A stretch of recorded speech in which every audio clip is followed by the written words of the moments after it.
नमस्कार, अपना प्रदेश उत्तर प्रदेश उत्तराखंड देख रहे हैं आप। मैं हूं आपके साथ पूजा मोहन पांडे। खबरों की शुरुआत करते हुए सबसे पहले आपको बता दें और रुख होगा उत्तर प्रदेश की खबरों का। उत्तर प्रदेश में कोरोना काल के दौरान अपनी जान गंवाने वाले पत्रकारों के परिजनों को योगी सरकार ने 10 लाख रुपए की आर्थिक सहायता दी है। सीएम योगी आदित्यनाथ ने सहायता राशि का वितरण किया। इस मौके पर अपर मुख्य सचिव नवनीत सहगल ने कहा, जिन लोगों के आवेदन देर से प्राप्त हुए हैं उन्हें भी आर्थिक सहायता दिलाई जाएगी। इस अवसर पर मुख्य सचिव आर.के. तिवारी, अपर मुख्य सचिव गृह अविनाश कुमार अवस्थी, प्रमुख सचिव सूचना संजय प्रसाद और निदेशक सूचना शिशिर भी मौजूद रहे। आपको बता दें, सीएम योगी आदित्यनाथ ने इस दौरान कहा कि कोरोना काल के दौरान पत्रकारों ने अपनी जान हथेली पर लेकर काम किया। कई पत्रकारों ने तो कोरोना की प्रथम लहर और द्वितीय लहर के दौरान बिना पीपीई किट के काम किया है। उनकी जाबाजी को हम सलाम करते हैं। अगस्त के अंतिम सप्ताह में नोएडा एयरपोर्ट के शिलान्यास की तैयारियों के बीच एक और अहम निर्णय आज होने वाला है। Noida international airport limited Zurich company को जमीन ट्रांसफर कर देगी। साथ ही निर्माण के लिए लाइसेंस भी जारी कर दिया जाएगा। आपको बता दें कि करीबन 29,600 करोड़ रुपए की इस प्रोजेक्ट को जमीन देने का कार्यक्रम लखनऊ में मुख्यमंत्री योगी आदित्यनाथ की मौजूदगी में होने वाला है। जमीन ट्रांसफर होने के बाद ज्यूरिक कंपनी की तरफ से तैयार एयरपोर्ट के मास्टर प्लान को अंतिम मंजूरी मिल जाएगी। तो वहीं पहले ईडा और फिर नियाल की बोर्ड से इस पर मुहर लगेगी।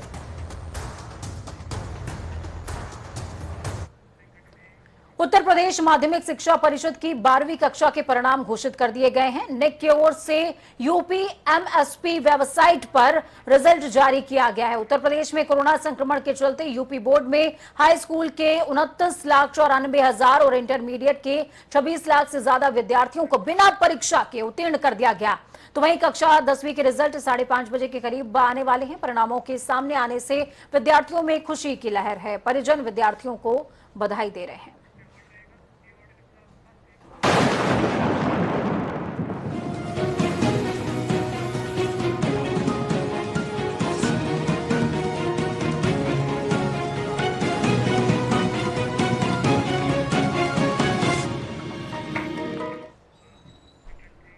सूबे में बारिश ने तबाही मचा रखी है। कहीं गांव डूब गया है तो कहीं पर घर ढह गया है, कहीं रास्ते बह गए हैं तो कहीं फसल डूब गई है। हाल बेहाल है, व्यवस्थाएं और सुविधाएं नदारद। ये खास रिपोर्ट देखिए।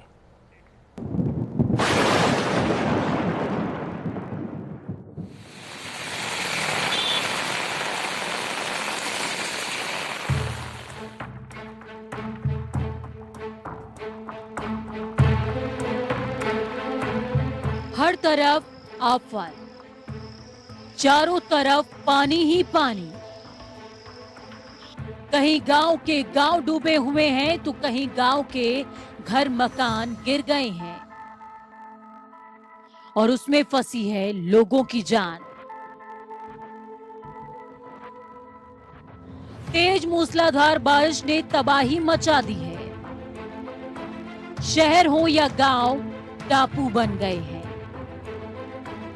लोगों के घरों का सामान पानी में उतरा रहा है। गांवों को जिंदगी से जोड़ने के रास्ते बह गए हैं। संपर्क मार्ग कट गए हैं। लोगों के सामने खाने पीने का संकट है। बिजली व्यवस्था चरमरा गई है। लोगों की जिंदगियां तबाह हो रही हैं। जिलों में भारी बारिश के चलते कहीं कच्चा मकान गिर पड़ा तो कहीं जर्जर दीवार गिर पड़ी। ये तस्वीर कानपुर देहात की है, जहां कच्चे मकान की छत गिरने से मलबे में महिला दब गई है। उसे निकाला जा रहा है। मजबूर, बेबस, लाचार मलबे में फंसी महिला किसी तरह सांस ले पा रही है। निकालने के जल्दोजहद जारी है और इसी रस्साकसी के बीच जान बचाने की उम्मीद बनी हुई है। जिले में दर्द की ऐसी ही तस्वीरें और भी हैं, जहां ट्यूशन पढ़ने गए बच्चों पर दीवार कहर बनकर टूट पड़ी, जिसमें 6 बच्चे समेत शिक्षक मलबे में दब गए। आनन फानन में लोगों ने बच्चों को बाहर निकाला, हॉस्पिटल ले गए। महोबा में तो टूटे फूटे मकान में रह रहे लोग बेघर हो गए हैं। यहाँ भी कच्चा मकान गिर गया है। जान तो बच गई, लेकिन परिवार अब बाहर खुले आसमान के नीचे रहने को मजबूर है। लोगों पर सिर्फ बारिश का ही खतरा नहीं है, बल्कि नदियों ने भी तबाही मचा रखी है। सूबे में गंगा, यमुना, सरयू जैसी सभी नदियों का जलस्तर तेजी से बढ़ रहा है। गांव, रास्ते, घर सब डूबे हुए हैं। और जब इसी बारिश ने बर्बादी का आलम कुछ यूं दिखाया कि जीवन की पूंजी नष्ट हो गई, तो छाते के नीचे पूरी रसोई, ईंट का बिस्तर, पन्ने की छत बनाकर लोग रहने को मजबूर हैं। भारी बारिश ने पूरे प्रदेश में तबाही मचा रखी है। रहने का कोई ठिकाना नहीं, भूख तड़पा रही है। बारिश को लेकर मौसम विभाग ने अभी और भी अलर्ट जारी किया है। अगले 3 दिन पूर्वांचल और बुंदेलखंड के कई जिलों में, प्रदेश के अलग अलग हिस्सों में कहीं सामान्य तो कहीं भारी बारिश होने की चेतावनी दी गई है। कई जिलों में सबसे ज्यादा बारिश दर्ज की गई। जालौन में 85.1 mm, औरैया में 74.5 mm, फतेहपुर में यही बारिश 68.1 mm, कीरी में 47.7 mm, महामाया नगर में 41.8 mm, कानपुर सिटी में 41.2 mm, चित्रकूट में 30.5 mm, अलीगढ़ में 26.2 mm, तो इसी तरीके से झांसी में 26.7 mm बारिश दर्ज की गई है। और गोरखपुर में बारिश का प्रतिशत, या यूं कहें कि बारिश 22.8 mm रिकॉर्ड की गई। आसमान से आफत का कहर लगातार जारी है। सरकारी मदद नाकाफी है, सुनवाई नहीं हो रही, लोग मजबूर हैं, हाल बेहाल है। ऐसे में बाढ़ पीड़ित सरकार की ओर आस लगाए बैठे हैं। जनता टीवी के लिए कानपुर देहात से गौरव शुक्ला, महोबा से इजराइल कुरैशी, प्रयागराज से आनंद राज और डेस्क से विशाल त्रिपाठी की रिपोर्ट।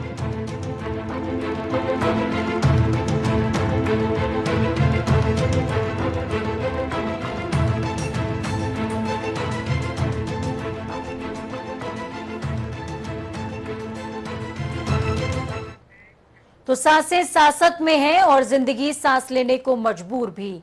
दूसरी तरफ आगरा देहात में चंबल नदी का जलस्तर लगातार बढ़ने से प्रशासन की चिंता बढ़ गई है।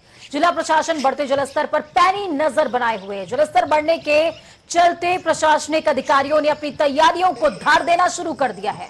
चंबल नदी में बढ़ते जलस्तर पर जिलाधिकारी प्रभु एन सिंह ने संबंधित अधिकारियों को बचाव कार्य और सुरक्षा के भी निर्देश दिए हैं। हालांकि जिलाधिकारी प्रभु एन सिंह ने बताया कि फिलहाल खतरे की कोई बात नहीं है। उसके बाद भी खतरे को ध्यान में रखते हुए बचाव कार्यों के लिए पुख्ता इंतजाम किए जा रहे हैं। आपको बता दें, हथनीकुंड बैराज से पानी छोड़ा गया है और यमुना नदी उफान पर है और चंबल नदी पर भी इसका फर्क पड़ रहा है।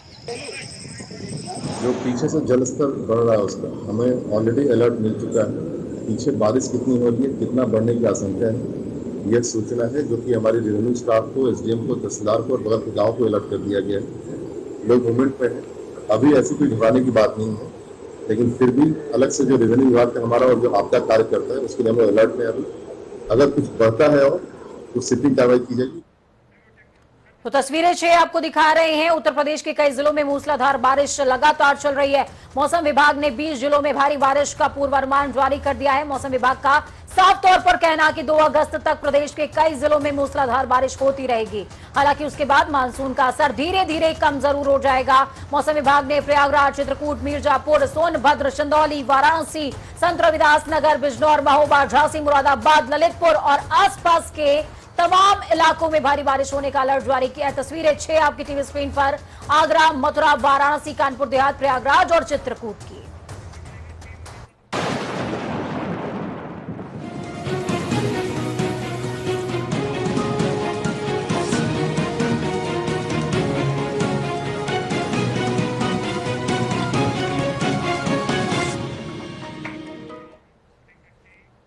1 अगस्त को गृह मंत्री अमित शाह यूपी के मिर्जापुर जिले में मां विंध्यवासिनी धाम में बनने वाले भव्य विंध्य कॉरिडोर का आधारशिला रखने के लिए पहुंचेंगे। आपको बता दें कि गृह मंत्री के कार्यक्रम का मिनट टू मिनट प्रोटोकॉल जारी कर दिया गया। अमित शाह दोपहर को करीबन 2:40 पर मिर्जापुर पहुंचेंगे, जिसके बाद वो करीबन 2 घंटे जनपद में रहने वाले हैं और इसके दौरान वो विंध्याचल के देवरी ग्राम में हेलीकॉप्टर से उतरकर मां विंध्यवासिनी धाम में दर्शन पूजन भी करेंगे।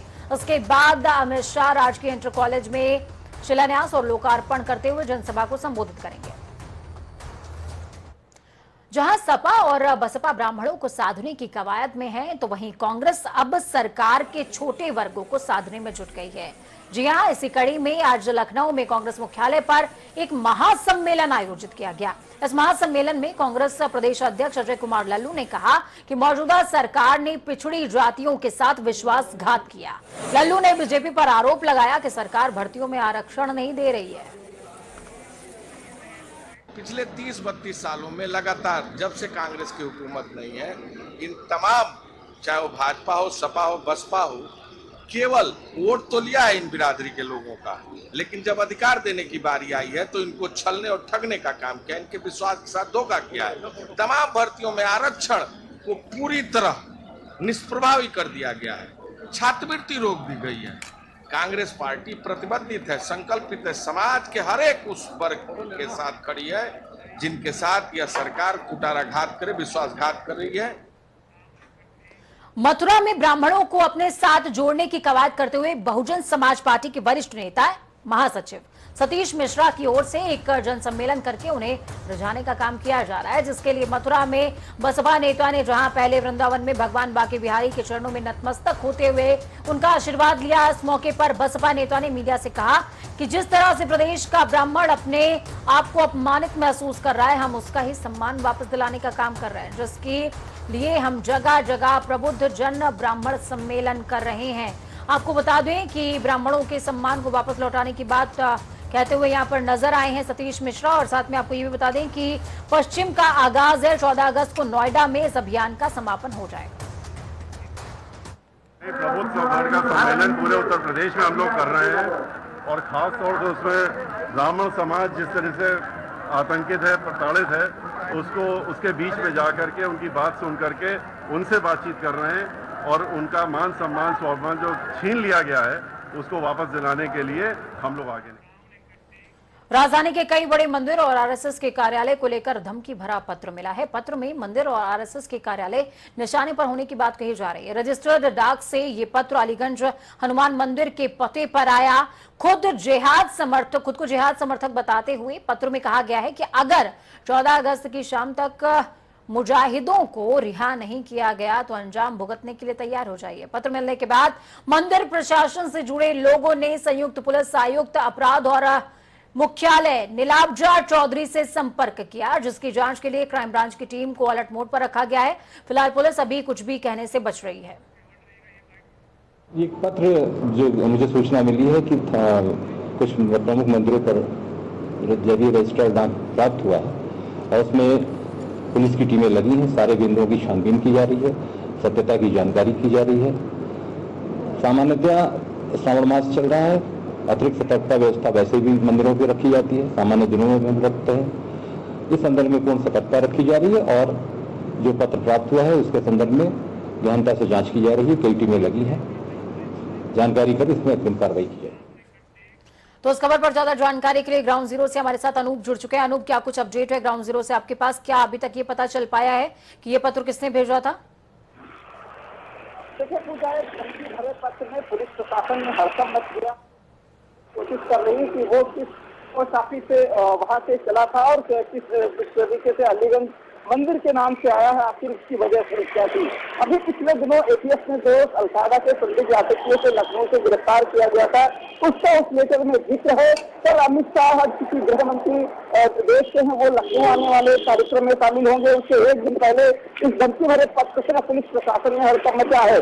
अब पुलिस से जांच कर रही है कि आखिर इसमें जो खतरा का जो वहां से जिसमें लिखा हुआ है खतरे में किस पोस्ट ऑफिस से वो चला था, क्योंकि रजिस्टर्ड डाक है, ऐसे में रजिस्टर्ड डाक से कुछ तो पते लिखे होते हैं, उनमें जो प्रेषक का नाम होता है वो सब लगातार जांच की जा रही है।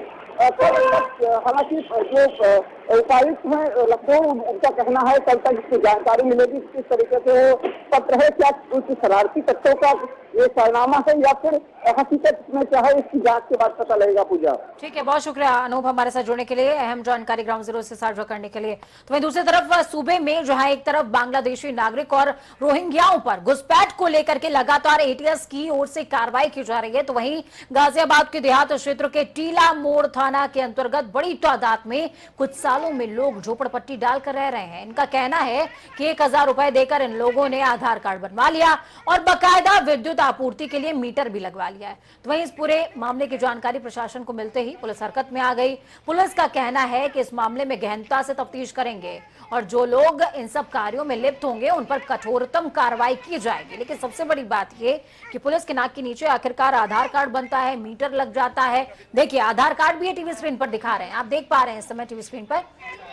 सबसे बड़ी बात यह है कि कैसे पुलिस के नाक के नीचे इतनी बड़ी बस्ती बस जाती है और पुलिस कह रही है अब गहनता से जांच करेंगे। इस तरह के मामला संज्ञान में आया है, तो उसमें हम लोग जो भी इस तरह की जगह पर हैं, जो भी इस तरह की बस्तियां हैं, स्थान हैं, वहां पर हम लोग विभिन्न एजेंसीज के साथ मिलकर ड्राइव चलाएंगे, क्योंकि एजेंसीज थोड़ा एक्सपर्ट होती हैं सब चीजें चेक करने में, आधार कार्ड एवं अन्य डॉक्यूमेंट जो कि बाहर के रहने वाले लोग हैं, जो कि भारत के रहने वाले। तो वहीं दूसरी तरफ कानपुर में भी छापा पड़ा। यूपी एटीएस ने रोहिंग्याओं की गिरफ्तारी की पूछताछ के मामले में एक बड़ा खुलासा किया। सूत्रों के हिसाब से रोहिंग्या गिरोह के सदस्यों ने बताया कि वो म्यांमार और बांग्लादेश से लोगों को अवैध तरीके से भारत में बसा रहे हैं, जिसके चलते यूपी एटीएस अब पूरी तरीके से अलर्ट मोड पर आ गई है। उसकी छानबीन भी शुरू कर दी गई है। तो वहीं यूपी के कानपुर पुलिस कमिश्नर की तरह से आदेश भी जारी कर दिए गए हैं। घनी आबादी में रह रहे बाहरी लोगों का वेरिफिकेशन करने की शुरुआत कर दी गई है। पुलिस कमिश्नर असीम अरुण ने बताया कि कुछ दिन पहले सूचना मिली थी कि बाहरी लोग गलत तरीके से क्षेत्र में आकर रह रहे हैं। एक अभियान शुरू किया गया है ऐसे इलाकों में जहां पे हमें संदेह है कि यहाँ पे अवैध रूप से विदेशी नागरिक प्रवास कर रहे होंगे। इन क्षेत्रों में पुलिस द्वारा एक सर्वेक्षण किया जा रहा है। वहां पे रहने वाले व्यक्ति में से कुछ लोगों का सैंपल का आधार कार्ड या पासपोर्ट या कोई भी आईडी डॉक्यूमेंट है उसको स्कैन किया जा रहा है और उसके बाद में उसका परीक्षण किया जा रहा है। ऐसा इसलिए कर रहे हैं क्योंकि हम लोग को हाल में शिकायतें मिली हैं और ऐसे लोग पकड़े भी गए हैं पूरे प्रदेश में, जिन्होंने अवैध रूप से भारत में प्रवेश किया, यहाँ पे रह रहे थे और उनके द्वारा आधार कार्ड या पासपोर्ट आदि। तो इस खबर पर ज्यादा जानकारी के लिए ग्राउंड जीरो से हमारे साथ में अभिनव जुड़ चुके हैं। अभिनव, क्या कुछ अपडेट है ग्राउंड जीरो से आपके पास?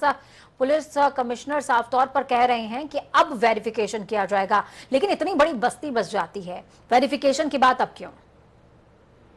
जी बिल्कुल, आपको बता दूं कि कानपुर में पुलिस ने 3 ऐसे स्थान चिन्हित किए हैं जहां पर सैकड़ों की आबादी में रोहिंग्या रह रहे हैं। इससे पहले भी गिरफ्तारी हुई है, लेकिन कहीं ना कहीं इंटेलिजेंस जो है, लोकल इंटेलिजेंस यूनिट, वो भी फेल होती हुई नजर आई। इतनी बड़ी बस्ती बस जाना ये अपने आप में एक बहुत बड़ा सवाल है। फिलहाल अब पुलिस कमिश्नर ने तीनों डीसीपी को आदेश कर दिए हैं और अब ऐसे लोगों का वेरिफिकेशन किया जा रहा है। इससे पहले भी आपको बता दूं पूजा कि अभी हाल ही में पुलिस ने कल रात में एक नाइजीरियन शख्स को भी गिरफ्तार किया है, जिससे विवेचना में ये पता चला है ये 2019 में मेडिकल वीजा पर भारत में आया था और उसके बाद से वीजा एक्सपायर हो जाने के बाद भी अभी भी भारत में रह रहा था। तो वो कहीं ना कहीं जब किसी ठगी का शिकार महिला ने शिकायत करी तो ऐसा नाइजीरियन पकड़ा गया, लेकिन ऐसे और कितने इस शहर में या इस देश में रह रहे हैं, इसका कोई भी इंटेलिजेंस इनपुट नहीं है पुलिस के पास। बिल्कुल, बहुत शुक्रिया हमारे साथ जुड़ने के लिए अभिनव, अहम जानकारी ग्राउंड जीरो से साझा करने के लिए। तो वहीं दूसरी तरफ सोशल मीडिया ट्विटर के जरिए सामने आई एक शिकायत ने प्रदेश पुलिस में खलबली मचाकर रख दी है। एक बार फिर से मामला आईपीएस अफसर से जुड़ा हुआ है। गाजियाबाद के एक युवक ने आरोप लगाया कि यूपी पुलिस के एक वरिष्ठ आईपीएस अफसर उसकी बेटी को परेशान कर रहे हैं। उनका कहना है कि अफसर देर रात उसकी बेटी को कॉल करता है। आपको बता दें कि गृह मंत्री अमित शाह, यूपी के मुख्यमंत्री योगी आदित्यनाथ और डीजीपी मुकुल गोयल के अलावा आईएएस एसोसिएशन और आईपीएस एसोसिएशन के ट्विटर हैंडल को ये ट्वीट टैग किया गया है और ट्वीट में अफसर के खिलाफ सख्त कार्रवाई करने का अनुरोध भी किया गया है। इसमें अफसर का नाम, पद, यूपी कैडर के आईपीएस अफसर के तौर पर आवंटित बैच का पूरा ब्यौरा दिया गया है।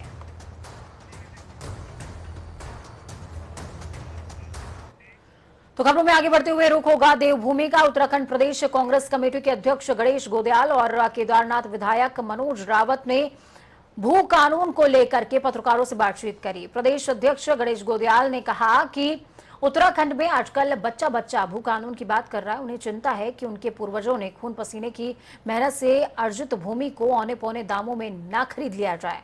उन्हें उनकी ही जमीन पर नौकर बनाने का षड्यंत्र उत्तराखंड सरकार रच रही है।